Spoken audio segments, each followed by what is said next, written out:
our country. Yeah, speaking of a higher calling, your mom also has. She's an incredibly accomplished journalist in her own right. And that relationship, how would you describe it? Tom Brokaw says, and we've seen them together, Luke, high octane. Yeah, it is high octane. My mom is a tough-spirited, outspoken woman, and I think that's why my dad loved her so much. It really was a partnership in a marriage based in intelligence and intellect. My mother is one of the smartest people that I know, and my dad was one of the smartest people that I knew. And they would just come home and they would discuss politics, they would discuss culture. And my mom's favorite quote is she took a bland Buffalo boy and made him into a Washington Paul. It's something like that. But she often took the credit, much deserved so. She's a very talented writer in her own right.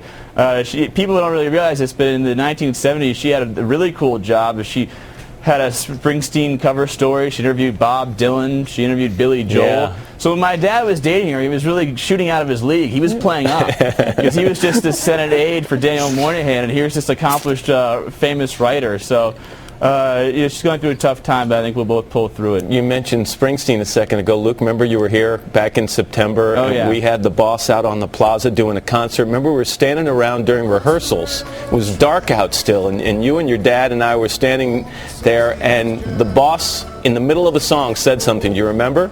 I remember. He said there's things that was American as how the ladies swoon for Matt Lauer and Tim Russert's haircut. Yeah. And your dad, do you remember his face when the boss stopped in the middle of the song and said that? Your dad just exploded. Oh, absolutely. I think that was one of his happiest memories. He absolutely loved Bruce Springsteen.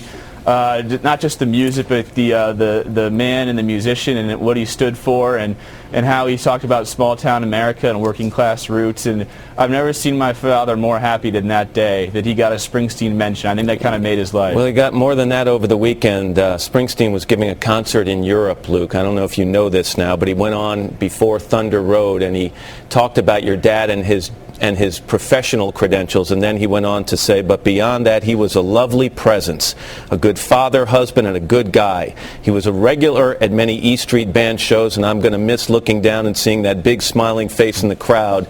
So we send this out all the way back to the United States tonight for his son Luke, his wife Maureen, and his dad Big Russ, and all the Russert family. Tim, God bless you.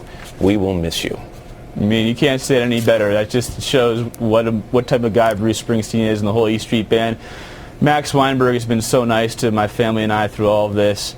And I think if anything, if any tribute, that's probably the one my dad loves most up there in heaven right now. If he got the boss to sing Thunder Road to him, it can't get any better than that, right? I don't think so. I want to put this photo up again, Luke, this one that was taken yesterday on the set of Meet the Press. It was such a moving tribute to your dad, and then after the program with the lights dimmed, you walked up to his chair. Can you just share your thoughts at that moment?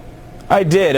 You know, it was an emotional show, and there was a lot of people in the studio, and I sort of saw his chair there with his little pad that he had because he kind of lifted it up and he wanted to be more comfortable. And I sort of said to myself originally, well, I want that pad to keep forever. And then I kind of went up there and the emotions just came over me, and I just wanted to touch that chair.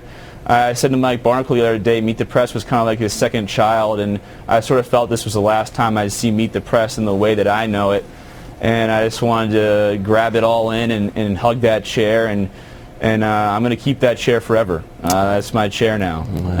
And then I just want to go up there and feel it. You know, it is sometimes if you go into a certain area like that chair with that lighting, and you just look out and you see my dad's pens are still right there next to the chair. You see the tape that he had. He liked to tape his microphone a certain way. Yeah. And I just wanted to soak all that in. I really did. Your mom and your dad named you, Luke, for St. Luke, who wrote, "To whom much is given, much is expected."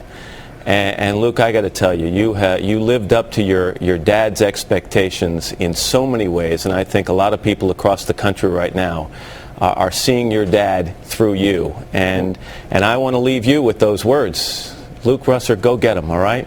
Thanks so much, Ben. I appreciate it, and thanks you so much for your kindness, and I'll see you in the next few days. You got it. I'll see you down in Washington. Luke, thanks.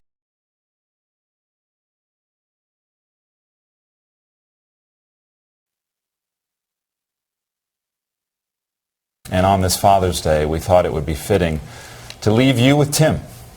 Tim at his best, Tim in his own words, expressing the love of family and fatherhood, relying on the audiobook version of Big Russ and Me. People often say that having a child changes your life, and of course they're right. But it's hard to understand what that really means until it happens to you. When Luke was born, I suddenly understood the meaning of unconditional love. I knew exactly why my father had worked 2 full-time jobs for 30 years. When they brought me our 9-pound, 13-ounce baby and put him in my arms, I burst into tears. I'm a father, I told myself.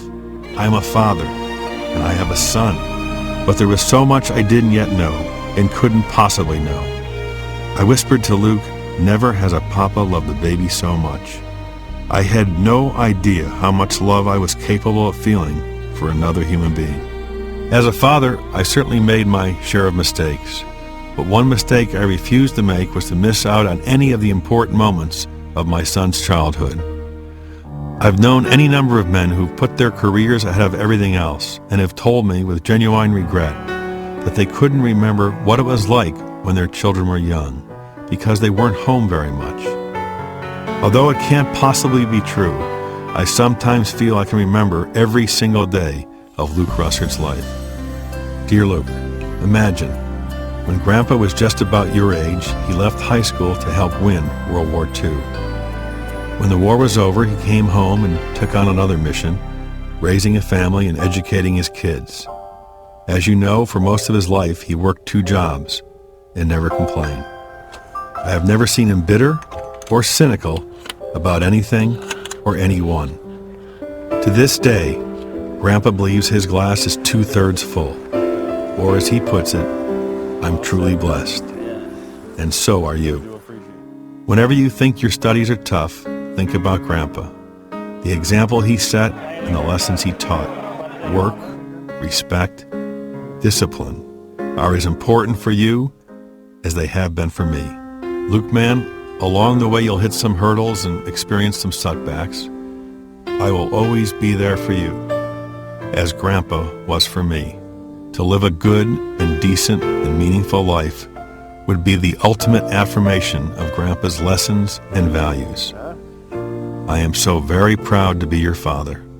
Pursue every one of your dreams. They really are reachable. As Big Russ would say, what a country. Love, Dad.